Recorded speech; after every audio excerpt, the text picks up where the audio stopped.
Hello, welcome back. Have you ever had a day that you really wanted to create, but your body told you, no, not today. You're too tired, or pain is really bad, but you really want to create, and even just setting up your art materials feel like it's too much. If this feels familiar, this video is for you. I know I personally have many days like that. Dealing with chronic illness is not always easy. Therefore, we have to manage our time so that we have more time for ourselves. Creativity shouldn't come at the cost of your well-being. I'm going to show you a little video I made of the spoon theory. Most of you would have come across it if you deal with chronic illness, but if you haven't, I will present it to you now. And afterwards, we will discuss how it relates to us as artists and creatives. Let's watch the video. The spoon theory was created by Christine Miserandino as a way to explain what life with chronic illness feels like. She used spoons as a metaphor for energy. Each spoon represents a unit of energy, and for people with chronic illness, there are only so many spoons in a day. Getting dressed, 1 spoon. Making breakfast, another. Doing something creative, maybe 2 or 3. And when the spoons are gone, you can't borrow from tomorrow without paying for it later. It's a simple idea, but it helps us make sense of something invisible, that constant energy balancing act we live with. Now let's bring this powerful metaphor into our art practice. Creating art is not just about the final product. It's a deeply involved process that consumes spoons. Planning a piece? That's spoons. Gathering materials? More spoons. Focusing intensely for an hour? Definitely spoons. Dealing with creative blocks or self-doubt? Unexpected spoon drainers. Understanding this can help us create with our energy and not against it. Instead of viewing our energy fluctuations as a personal failing, we see them as part of our unique journey. This isn't about less art, but about smarter, more sustainable art. As artists and creatives, we tend to push ourselves even when our bodies say no. But when you have chronic illness, you want to make use of the time that you feel better. And in that time, you usually do too much because you think, oh, I have the energy today to do something. The pain isn't too bad. And then you do more than you should. And tomorrow and the day after, you need rest days and you can't even put out your art materials or pick up a brush because the previous days took too much out of you. The spoon theory invites us to pace ourselves differently. It invites us to create with our energy and not against it. Try pace your creative activities around your spoons and not around the clock. Ask yourself, how many spoons do I have today? What do I have to work with? Some days you might only have 1 spoon and then you need more rest. Other days you might be able to do a tiny bit more, but always remember not to overdo it. If you have a dedicated art space, it makes it much easier to pace yourself because your art materials can be ready for when you want to create. It makes it much harder when you don't have a space and you have to work out of a container.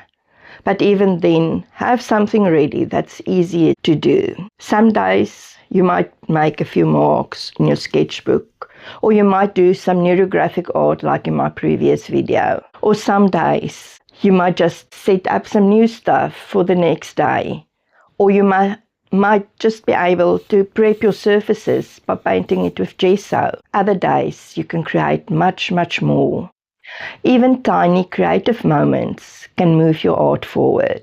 Save your spoons by simplifying. Use fewer materials. Sit while you paint. Work in your bed from a bed lap desk. Prep your papers or your palette on a good day so that you don't have to do it on a day when you're not feeling well. And something I love to do on low energy days is to just play with paint or paint a few papers for future collage work. Maybe you can make a spoon tracker in your sketchbook where you can color in the spoons you use each day. Draw small spoon icons in your sketchbook and shade them in for each activity you do. Painting, drawing, coloring, cutting, tearing papers. Each one takes a spoon. That way you can see how many spoons you've used for your creative activities. It's a simple way of staying mindful of your energy and your pain levels, and also of what you have done. You don't have to create every day to be an artist. Even small little steps help you to progress. For people with lots of energy and who's healthy, they can do it every day, and they might be able to do it for long times at the end. For us with chronic illness, we might only be able to do it every second or third day. And when we do it, we might only be able to do a tiny little bit. Sometimes I only do 5 minutes at a time, and I get days that I can't do anything and I just have to spend it in bed. Sometimes I can lay with my sketchbook in bed and draw something, make a few narrowgraphic lines, or just doodle. Other days, I have the energy to go to my art room, to sit at my table, and to paint, and I can work for an hour without getting tired.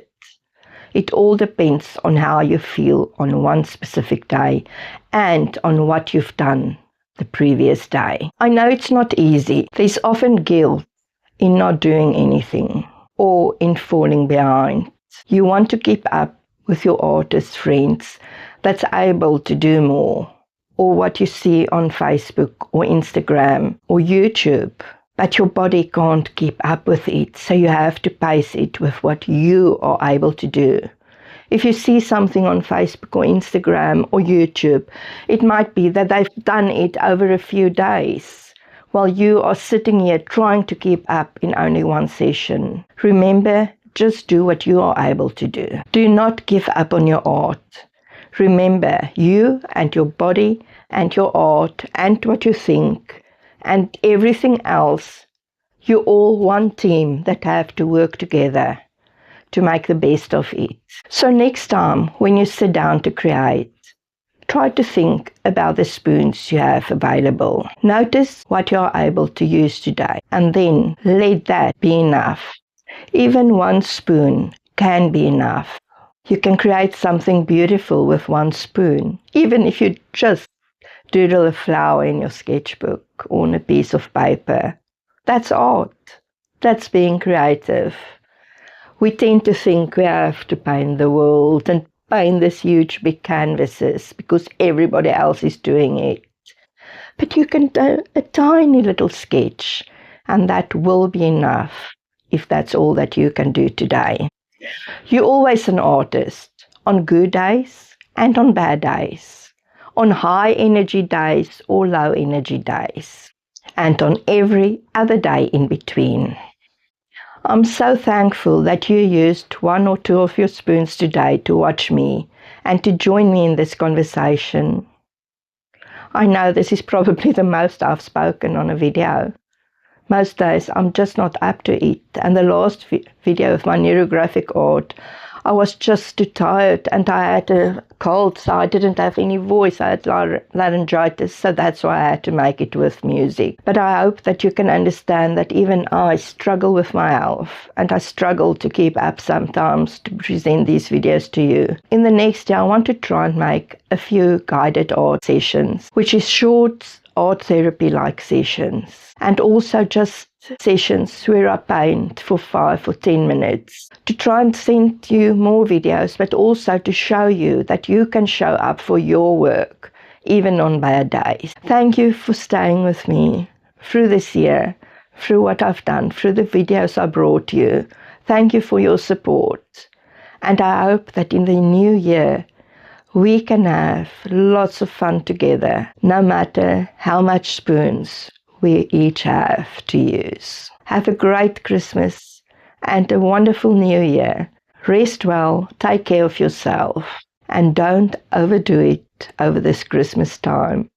Count your spoons, even when you and your family get together this year. If this video resonated with you, please give it a like so that other creatives just like you can see this. And if you haven't subscribed yet, please subscribe because I have lots of stuff that I want to bring to you. Till next time, see you. Goodbye.